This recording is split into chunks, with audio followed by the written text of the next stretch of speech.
Welcome back to another day in the NFL. Week 9. Yeah, we're flying by officially halfway through the regular season. Who would have thought we have the Ravens, we have the Dolphins? It's Thursday Night Football here, gentlemen. The Ravens travel to Miami to take on the Dolphins. This is a 7.5-point spread, 50-point total. Both these defenses have been lackluster, but Ravens are on a comeback. Lamar is back.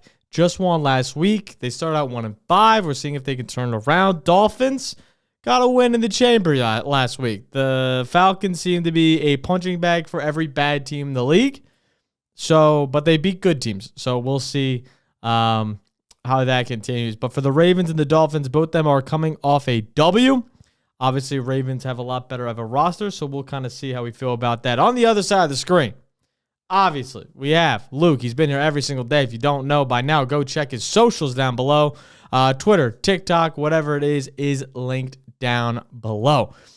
How you feeling today? How you feeling about last week? We got the script kind of wrong, but how you feeling going into this game? I mean, it was only right because 2 weeks ago we full swept, so exactly.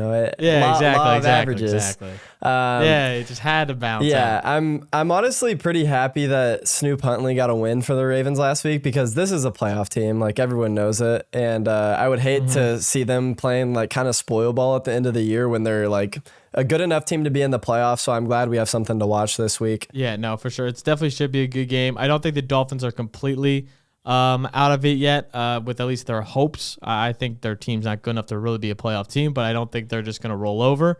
So it should be a pretty good game. But the spread is 7.5. The total is 50.5. Ravens are minus 425 for money line. We do have player props for this game, so let's hop straight into it. I'm taking Jalen Waddle over 23.5 longest reception. He's hit this 4 of the last 5 weeks. DJ, Rome, Nico, Kirk, all of the Chiefs wide receivers that played Baltimore. Everybody that's pretty much played Baltimore has hit over on their longest reception line. It's the same story as last year. They have the same DBs as last year. It kind of makes sense. They play a lot of man coverage. They play a lot of too high coverages. Now, it's not the too high that you see from the Bills where they drop 4. There's a lot of just covered 2 looks. A lot of we trust Kyle Hamilton. We trust our corners to make a play. Let's run man 2. Let's run cover 2 with the middle kind of wide open. And that's where a lot of these teams are attacking the middle of the field. So I'm expecting Jalen Waddle to do something similar like he's been for the past since, Tyreek went down. Been the number 1 there. Been seeing an explosive at least damn near once a game. And the only game he missed this was against the Browns, where it was a torrential downpour. So I expect him to hit over this line. What are your thoughts on that one? Yeah, I really like that. That was my second, super close lean. I was really close to playing that. And honestly, now looking back on it, you might have convinced me. The Ravens are bottom 5 in EPA per pass play. So they're a bad pass defense. They just haven't had a ton of volume against them because they've been losing a bunch of games, and it's allowed the opposing team to run the ball a lot. But 7.5-point favorites here, so they should be in a pass heavy game script. The Dolphins. It feels like a similar game. It feels like a similar script to last year of how the Ravens were. Like second half, maybe they turned it around, but even second half of last year, they weren't a great pass defense. They were a better run defense, and we'll see how that is. But again, they are missing BDGE, so he will be out for the rest of the season. But everyone else on the D-line is healthy, so we'll see if the Ravens defense can turn around. But from the passing side, seems to be good to get some value there with Jalen Waddle. Speaking of running the ball, you like a rushing prop in this game. You want to talk through that? Yeah, I took Lamar Jackson over 34.5 rushing yards. Something is clearly a little bit off here. The books are probably projecting him to be limited due to his hamstring injury, but he was a full participant on Monday, and he's just such a face of the franchise player. I don't think they would bring him back if he wasn't 100% healthy. It would just be stupid to risk his career for something like a regular season game. But last season he was over in 75% of games. This year he's over in 3 or 4, so 75% as well. This just seems like a really low line, especially for the Dolphins, who allow the 4th highest scramble rate to opposing quarterbacks. I know schematically they'll probably change that a little bit with Lamar Jackson at quarterback, but I still think overall it's just a really low line. Yeah, I mean, I agree. I think any rushing prop you take in this game is probably a good one. The Dolphins' rushing defense has just been abysmal, whether it's quarterbacks, whether it's running backs, whoever it is.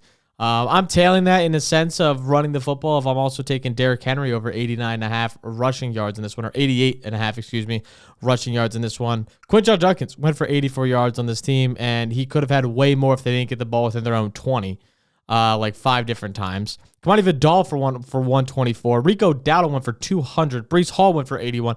This team is literally, like, outside of last week. Last week was the first week we've seen it. I do not believe it's a real thing. I think it just was a bad day for the Falcons, and they couldn't get anything going. They stacked the box because they knew Kirk Cousins was there, and Kirk Cousins cannot move. I truly think that it was just like one bad thing, and we're going to see Derrick Henry run all over, and Lamar Jackson as well, run all over this Miami defense like we've been seeing the past couple weeks. So I'm taking his over on 89.5 rushing yards. He's hit this 5 of the last 9 games with Lamar, too, averaging 106 yards per game with Lamar.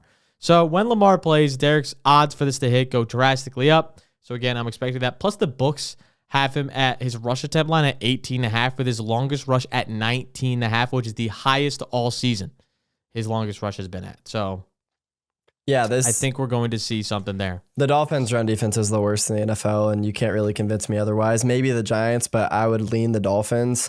The Falcons, like you said, I think it was kind of a fluke. They're just a really weird team. Like, they get smacked up by the Panthers. Dude, it's insane. They beat the Bills, and then they get smacked by the Dolphins. Like, they're just so weird, and I can't really get a grasp on them. So I would definitely agree with you there. And Derrick Henry, I know he's had a little bit of a down year, but we didn't see enough of a sample size of him with Lamar this season for me to write him off just yet. So I think that's a great play as well. One of the funniest things that I go back to is the Falcons do not have their first round pick. So you would expect them to be like, the easy game should be like no problem. The harder games should be like 50-50. It seems to be the opposite. Where the hard games they win, and the cupcakes, they fucking lose. Bad. It's actually insane. And again, they don't have their first round pick, which is even crazier because the Rams have their first round pick. Yeah. So if they end up being a bottom team, which I don't think they're going to be a bottom team, but if they don't make the playoffs, like, Rams just fleeced a first round pick. It's insane. Yeah. It's insane. Also, like the Falcons, the 2 games between the Dolphins and Panthers, you guys beat them 30-0. I'm pretty sure. No, yeah. So like, it's their scoring deficit in those games was 64-10. So they got outscored by the Dolphins and Panthers 64-10, which is like insane. It's absurd. It's absurd. It all stems from bad quarterback play. Yeah. Penix played horrible against us. Kirk Cousins fucking super polarizing. Penix is. Yeah, like. It's insane. Anyway, I do have a few more plays. We have Ollie Gordon going under 8.5 longest rush. He's gone under this all but 2 games this season. He's a bruiser back, and I like Ollie Gordon. I was very high on him coming into the season, and I still think there's something there. But I don't think it comes in the form of big breakout plays. Like, I think he's just a goal line bruiser. He's a down and distance bruiser. And despite the Ravens being bad this year, they still have not allowed a lot of guys to go over their rushing or their longest rush lines. And for Ollie to be so low, I think it's for a good reason, because a lot of people might look at this line and be like, oh, 8.5, that's it. Like, he had a good game last week. He was able to run all over the Falcons last week. But, like, again, he's not hitting this line consistently at all, and I don't think he's going to continue to see crazy volume. Like, I think he's just going to continue to get his 6 touches a game, and that's really it. Like, I think they're going to be down in this game, which means just more Devon Achane. I think they're going to be throwing the ball in this game. It seems like a trend of where Tua is throwing the ball over 30 times every single game. I think that continues. And Ollie just sadly is going to get kind of iced out. And again, over 8.5, it's not a high line, but for someone like Ollie Gordon, it's just hard to hit that. And again, he just hasn't been hitting it. So going to take the under there. Yeah, I don't hate that as well. I just searched up a filter for that in games that they lose. He is under in 5 of 6 this year, which this is a game that they're probably going to lose. Like you said, Devon Achane is on the field almost all the time when they're throwing the ball. And if you look at the games, like this is also a spot for a good sell high spot, because if you look at the last 2 weeks, they played Cleveland in a game that had like 50 to 60 mile an hour winds. So like obviously they're going to run the ball a ton, use a bigger bruiser there.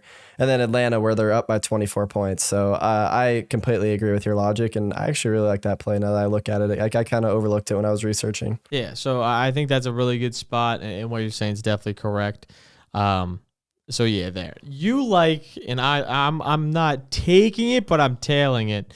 of Ravens minus 7.5. You think this is going to be Lamar Jackson masterclass?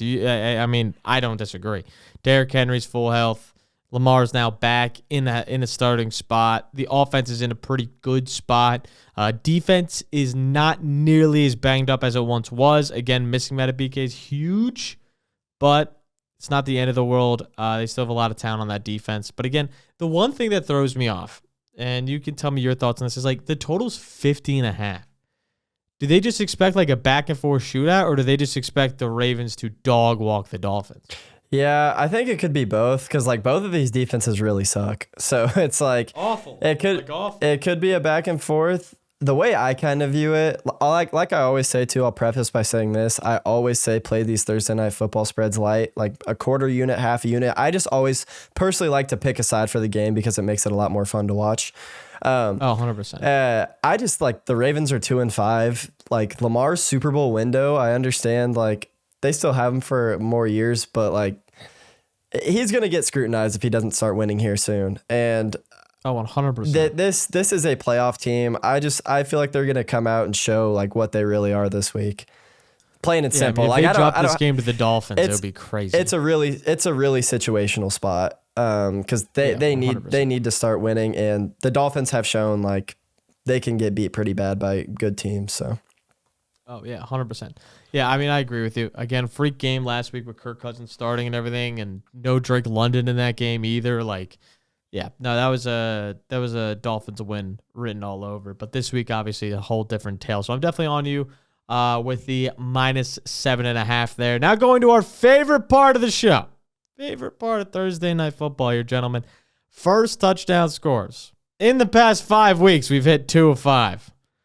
And yes, I am going to keep stretching that every single time. It's going to be the end of the season. 2 of the last 13. 2 of the last 13 games we have hit. But we're going to hit one this week. I'm telling you, we're going to hit one this week. You guys might doubt it, but I'm all in. And there's no one better to be all in on than a big white tight end. Mark Andrews is going to find his way early into the end zone. Plus 1,100 for this take here. Again, getting solid odds for an offense that's going to score a lot of points. I'm liking Mark Andrews to find his way into the zone. Yeah, that's fair. I mean, never can go wrong with the big white tight end. I'm honestly still upset we overthought last week and didn't take Gadsden after completely hyping him up the whole episode. That was a tragedy. Yeah, I know. But for me, I'm not going to go with Andrews, although I do love the pick. Might as well take 2 parts of this Ravens offense, which we expect to have a big day. So I'm going to take the longer odds with Rashad Bateman. Rashad Bateman, not a bad play. You know what I was thinking about? You know, and I see here is like Baltimore defense, not a bad play. Like Tua looked good last week. You know he's throwing 4 picks this week. Like you just know it's happening. Yeah. And if it happens, Baltimore defense to score first, like I could 100% see it. That's like low-key your go-to whenever Tua is playing quarterback. Listen, it's not a bad play. It's not a bad play. I do not mind it. So again, we are taking though Rashad Bateman, which I do like especially for good odds at 18-1, and Mark at 11-1 for the Ravens. Don't really. I mean, if I were to do a Dolphins one, it's.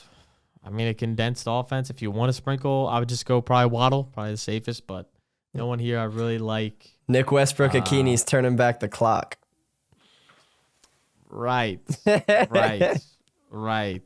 Patrick Ricard got hella value. Maybe you go 125-0 for Pat Ricard. Can't remember the last time he scored a touchdown. All right, but that will do it for us today. If you enjoy the style of content, like always, make sure to make sure to subscribe. Let us know in the comments down below what you guys think the script is, what you guys think is happening. If you're a Dolphins fan, I'm sure you feel a little differently here. But make sure to make sure to subscribe. Also, to fun shit down below. We'll catch you guys next time. Peace out.